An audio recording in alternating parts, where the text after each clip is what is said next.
All right, y'all. So we're back at Mary's and we're starting this new area here for vegetables. And I wanted to show y'all kind of what we've been doing. Got my homie Kenny over there helping me out. Shout out to Kenny. So the irrigation company started the job. They put all the pipes in and the risers, but they've yet to put the heads on. So what we're doing is putting mulch down. You can see we have tons of mulch over there.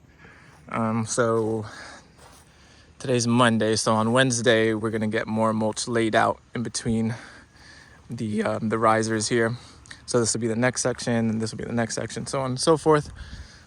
But we finished this one section today, and I kind of wanted to explain the methodology behind it real fast, and also just to have this reference video, so when things are growing in a few months, we'll have this video to look back on. So what we did was this mulch was sitting here for a bit, maybe a few weeks, and we started just by raking both sides of the mulch until we started to hit some of the native soil. And I went in with my auger, electric Ryobi auger, which I already put away in the truck. It's a nice size auger, and what we did was just, I dug a hole here, a hole here, a hole right after the other, and kind of as a way of tilling the rest of the little bits of grass that was in there. And then we came in and pulled out the last bits of grass, rootlets, and then we filled this is going to be, I guess I'll explain a little bit of the layout. So this is obviously the main food forest, and this is the path that will eventually go all the way down and connect to the Longan Grove back there. So we made this as like a hedge pretty much, and you can see I put a little prickly pear. I'm always planting prickly pear, no matter what system it is, no matter what. I'm trying to have as my target species. Prickly pear always seems to work in whatever situation. And we can get a jump on it because cacti don't need irrigation to get going. So we're gonna go ahead and plant those. But anyways, this will be a sort of a not privacy, but like an exterior hedge for the interior, which is going to be all the veggies. So pretty much, this whole hedge will be all the way down, and it's to help maybe deter deer from wanting to come into the good stuff. So we'll have a lot of deer food like sun hemp along the edges, and sweet potatoes, and try to have everything that a deer could want out here, so that maybe it won't go exploring in there. And I've said this in past videos, but we're, wildlife ecosystem services is also part of this farm. So we're not too bummed if deer wipe out certain crops. Like, we love the wildlife here, and we're not trying to be too much in competition with them, but we definitely have experienced deer browse on the more exposed when we first start systems. Like when this was very young, we definitely had a lot of deer browse. But because we plant in abundance, we're able to kind of minimize the damage a bit. But yeah, nonetheless, regardless, deer browse and rabbit browse are a big thing out here. So we're trying to mitigate that as much as possible.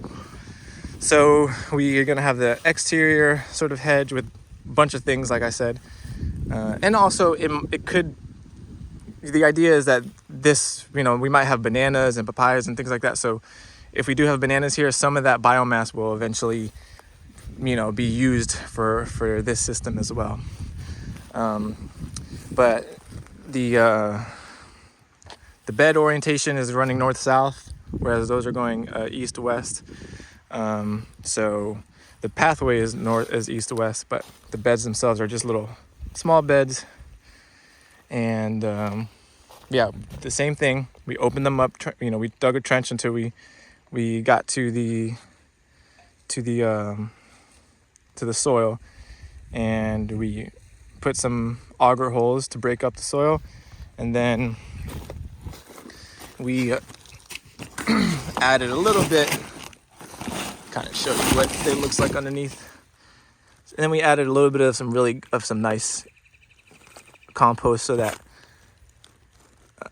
the compaction is minimal. You know, I'm still gonna come in here with maybe a pickaxe right before we plant some seeds, just to get one final little tillage, so to speak. But it's pretty good. And we're covering it up so it's not exposed to the sun, because we have to wait for the irrigation people to finish the job. But I wanted to get a head start so that we could, as soon as they're done with the irrigation, we're just ready to plant. So we're gonna have a lot of things here, a lot of summer things. It's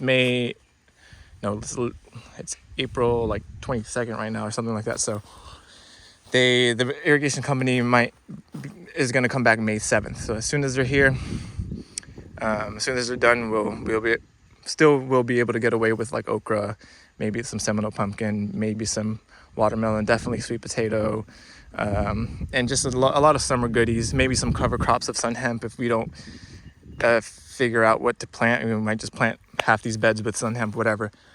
Because what we're really shooting for is the fall season. So this will be the main area of production for fall veggies, fall and winter veggies. But we might as well get some stuff in there for the summer. Like I said, even if it ends up just being a bunch of okra, sweet potatoes, watermelons, and maybe like sun hemps. But yeah, as always, I planted at the head of each bed, I planted spineless prickly pear, because this is also a good consortium with vegetables, because they don't really shade out veggies, and you can utilize the pads as a natural fertilizer. There's a lot of cool things you can do with the pads in terms of DIY fertilizers. So yeah, that's it. That's the update for the ever expanding. I don't even know what to call this, the ever expanding project here that we have at Mary's. So that's that. Got the food forest on one side and veggies on the other. So that's it. Peace.